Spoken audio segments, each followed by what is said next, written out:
Sixième principe, utiliser l'intention et non la force physique. Là, on commence à entrer dans les principes qui vont être compliqués à illustrer en vidéo. Tout simplement parce qu'on va parler de choses qui sont extrêmement subtiles, comme la force Jing, le Qi et l'intention. Donc ce sont des choses que l'on va très bien ressentir dans le travail à deux, que mon partenaire va très bien ressentir dans le travail à deux, mais qui vont se voir beaucoup plus difficilement dans la vidéo. Mais je vais tâcher néanmoins d'essayer d'expliquer les bases de l'intention et de cette force que l'on va utiliser en Tai Chi. En Occident, cette notion d'intention est connotée d'une action très volontaire. Ce sont d'ailleurs les moyens, l'intention, ce sont d'ailleurs les moyens que l'on va se donner pour atteindre des objectifs que l'on s'est fixés à l'avance.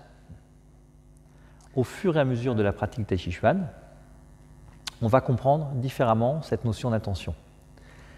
C'est d'ailleurs le troisième trésor de Chen Manqing, mettre la conscience dans le Dantian. À ce moment-là, on va se connecter au centre du ressenti et de l'intuition. On ne va plus être dans le mental et la volonté, mais dans un autre rapport à l'esprit. La traduction de ce principe dit utiliser l'intention et non la force physique.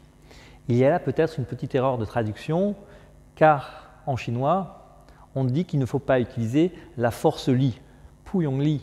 Ça signifie qu'il ne faut pas utiliser la force que les Chinois appellent li. Ils ne disent pas qu'il ne faut pas ne pas utiliser de force dans ce principe. Les Chinois donc, on pourrait aussi appeler ce principe utiliser l'intention et la force sans effort. Par exemple, ici, entre Andrés et moi, on a juste ce morceau d'étoffe qui n'a aucune résistance, aucune tension. D'Andrés, je vais envoyer une proposition et voir comment il réagit à cette proposition, et ensuite je verrai comment je vais pouvoir déployer ma force Jing à travers ça. Donc ici, je vais simplement venir envoyer quelque chose, et une fois que la proposition est faite, vous voyez, ça l'a déraciné ici, et je n'ai plus qu'à suivre cette intention en venant développer une force. Donc, on dit en Tai Chuan que là où va le Yi, va le Qi. Donc c'est vraiment cette idée, lorsque je suis dans ce travail seul ou à deux, d'envoyer l'intention, le Qi va suivre, et ensuite le mouvement va naître naturellement. Chercher à être dans un mouvement qui va être infiniment doux et en essayant d'utiliser le minimum de tension. Donc à chaque fois que je vais travailler à deux. Donc c'est ici un principe extrêmement important et extrêmement complexe.